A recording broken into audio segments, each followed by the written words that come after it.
Chris Wagner. And I'm Kristen Connell. We're communications consultants with Talkforce Media and Communications Strategists. Today, we want to provide you with some helpful and handy hints to improve your media management and build your brand and reputation.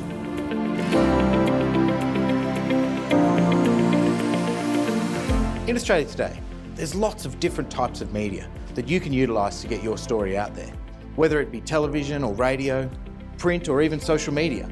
There's lots of different channels for you to use to talk to your audience and get your message across. Before you do any media, the first thing you need to decide is why you're doing it. Your strategic purpose is very important at this early stage. So think through who you want to talk to and what is it that you want to say. What does your audience need to know and what can you tell them? You have the message that they need.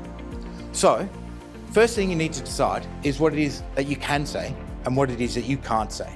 And make sure that you're prepared with your talking points.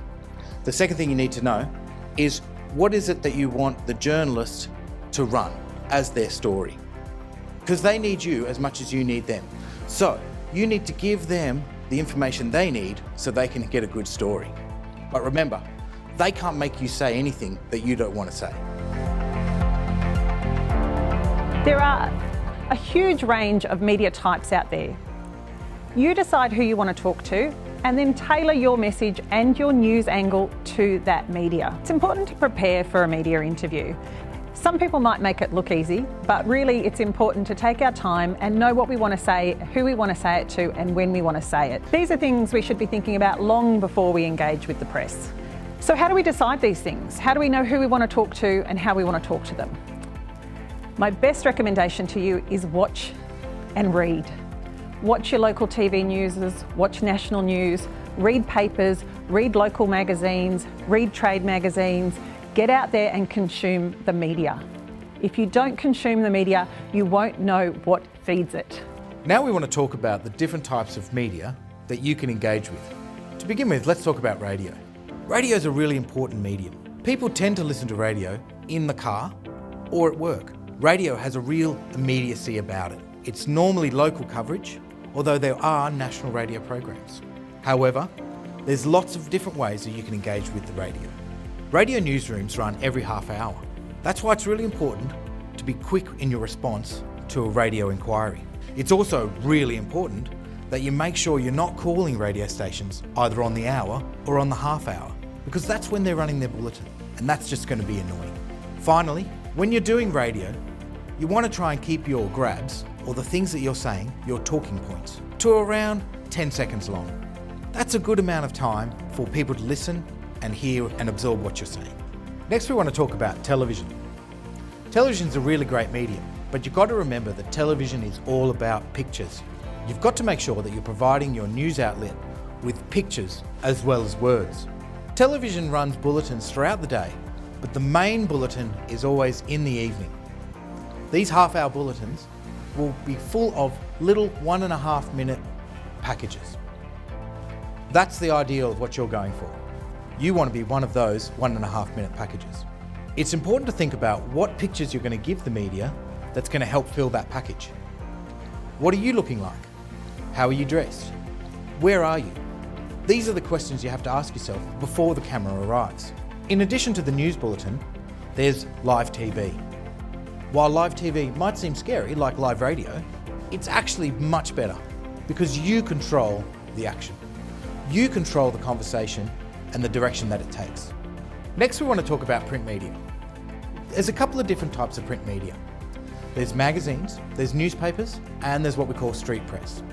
The main thing about print media is that it's long format. They need a lot more words and a lot more information from you to write much longer articles and stories.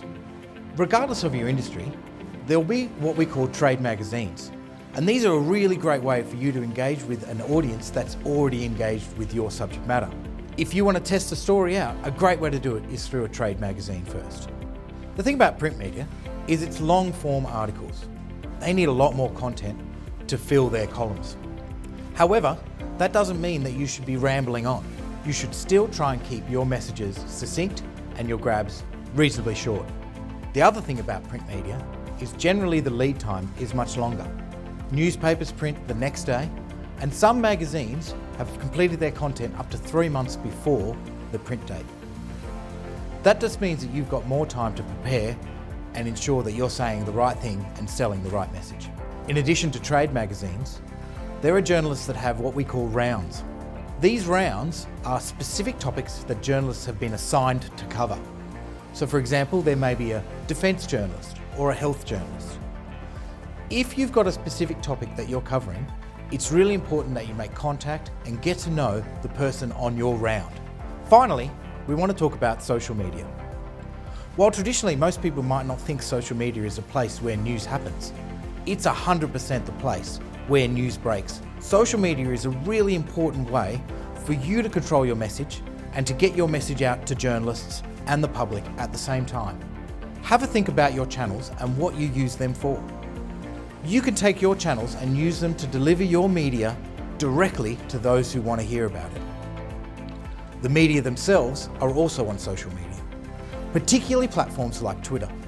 If you want to know what's happening in news, hop onto Twitter and see what the journalists are talking about. It's a great way for you to be part of the conversation. There is one different type of media, and that's talkback radio. Talkback's a bit more casual, a bit more of a chat, so you can spend a bit more time exploring the subject at hand. Anything longer than about 45 seconds though is going to start to drone on and your audience is going to switch off. So try and keep it succinct. While there are lots of different types of media, regardless of the type of media that calls you, you are in control.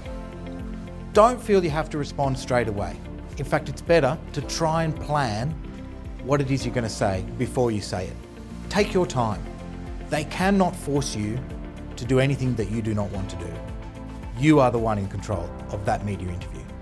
Ask for their deadline and do the best that you can to meet it.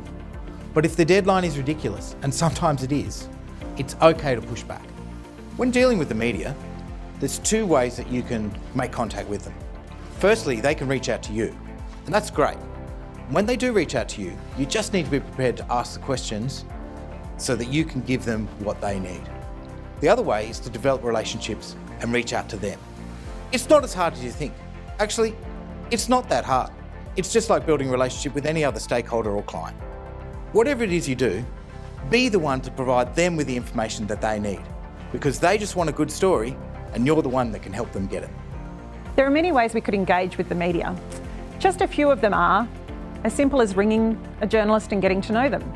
We could be holding a press event, we could issue a statement, or we could respond to an inquiry. If you're holding a press event, there's a process to follow.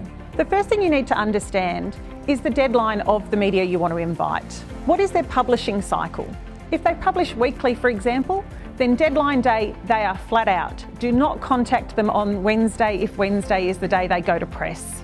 What you want to do is invite them to your event prior to that, say. So on a Monday, don't give them too much warning because things get forgotten and lost in a busy newsroom. So a week's probably too much notice. But a few days' notice is important or you're not on their schedule and you'll miss out. The things to tell them in a media alert are pretty straightforward. What's happening, who's attending, what time and where it's on. Remember though, if they come, there has to be an event for them to attend. If you are going to hold a media event, there's a very simple process that you need to follow to ensure the media will engage with you. During your event, ensure the media have plenty of opportunity to talk to your talent. They are the ones that will provide the story that they can cut once they get back into the studio or back into the newsroom. At the end of the event, make sure you provide them with a statement or a media release, and make sure you circulate that media release or statement to any media who are unable to attend. There are some simple things that the media are looking for to help them engage their audiences, because for them, it's about ratings and it's about making sure that the audience stays engaged with the story that they're presenting. So if you provide them with some simple news values that they know will work, then you can get your story out there. The things that make a story newsworthy are what we call news values, and they're really important. The most important and successful news value is always conflict. If you can find a way to build conflict into your story, then you know you're going to get an interest from the media. But there are lots of other news values that you can use as well. If it's a local story, then make it local. Engage your local media and engage them in a way that makes it locally interesting to them and to their audience. Is it timely? Is it immediate? Does it have a human interest angle? Or is it a little bit strange? The classic example, of course, is man bites dog. Bit weird, but sometimes it's the weird stories that make the news. If it's a local newspaper, your story has to have a local angle. There's lots of ways you might do that. Find some facts and figures on your topic about that local area, have a local person or a local story that you can share that is relevant to the topic you're talking about. Make it fit the media you're talking to. More importantly, make it fit the audience of that media. If you know that media is read or consumed by a certain demographic, older Australians, younger Australians, whomever it might be, those things you say and deliver to that media have to match that audience. What it boils down to though is there is space out there. Go out and fill it. Don't hesitate to make opportunities and to take opportunities. Like so much in life, preparation is key when it comes to doing a media interview.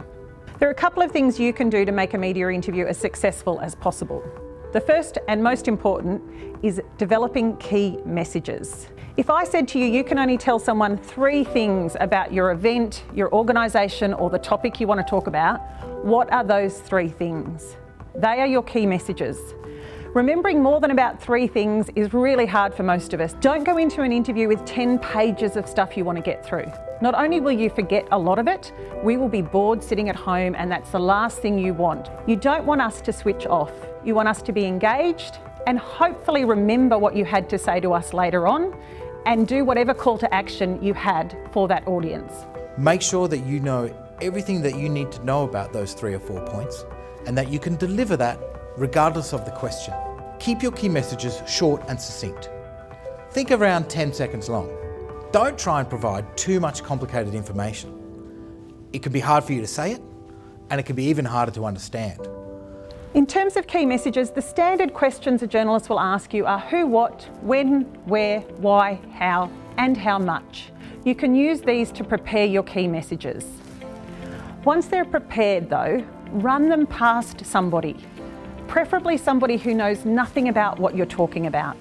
You'll be shocked about the simple details you leave out. Most common one I find is often how much.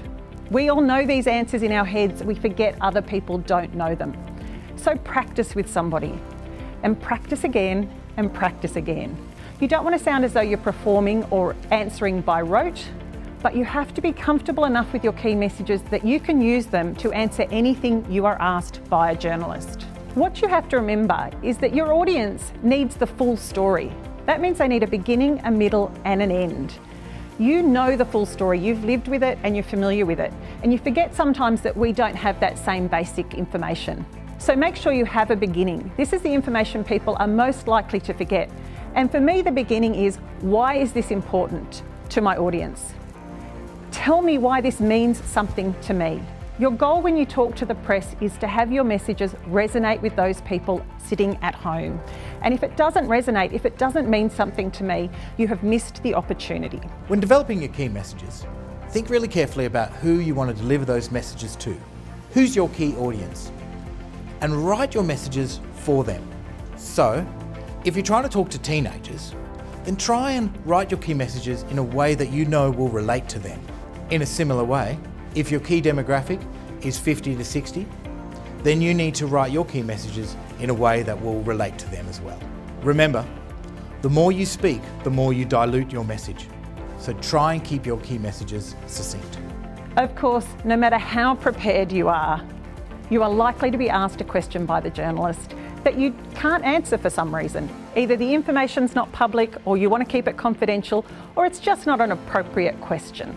I want to assure you that journalists aren't asking you these questions out of spite. They just don't know as much about the topic as you, and so sometimes they will ask questions that just aren't quite right. Your job is to get them back on track and to get your messages back on track. There's a couple of ways we can do this.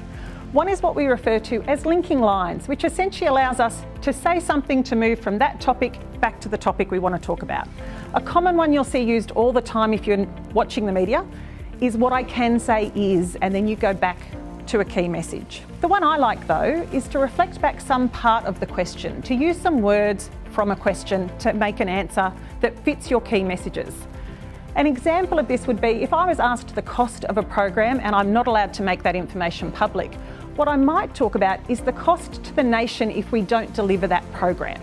Let's have a look at an example of an interview situation between Kristen and I. Why is the health system so bad in Australia? Australia really is the lucky country when it comes to healthcare, and we have one of the best systems in the world. Don't you think it's time for a total overhaul of the health system? It's time for us as a nation to really appreciate how fortunate we are to have such a great healthcare system in this country. Have you ever thought about going back to school and becoming a doctor? What I can say is that it is thanks to the many committed doctors, nurses, healthcare professionals, everybody involved in the delivery of healthcare in Australia, that we as a nation have the best healthcare system in the world. There are lots of channels that you can use after your interview to ensure that your story has what we call legs. This is a way for you to ensure that your story can continue past the initial media cycle. The first thing you should do is you should watch your interview. You should review it and see how you went. Don't just do this yourself. Get people in the room who you trust, who can give you some realistic feedback. Review your key messages. How did you go? How did you come across? Is there something you need to do to change your messages so that they work better? Have a look at your social media channels. Can you use them to amplify your story and your messages? More often than not, your interview will be posted online somewhere. So grab a link of it and put it on your social media channels. That way you can reach more people. Do you need to do any follow-up? Do you need to make corrections? Do you want to talk to other journalists and other media? There's lots of ways that you can make sure that your story doesn't just end with your initial interview. At the end of the day, I think the most important thing we want you to take away from this video today is that you are the boss of your media interview. The media can't make you say or do anything that you don't want to. So use the opportunity of your media interview to sell your story and to make a splash. At Talkforce Media and Communication Strategists, we can provide you with a range of communication workshops. We've got one-on-one and group media training. We do social media training. We can do facilitation and presentation skills, Senate estimates training. In fact, there's a whole range of things that we can help you to ensure that you communicate well. Give us a call. Have fun with it. Thanks for listening.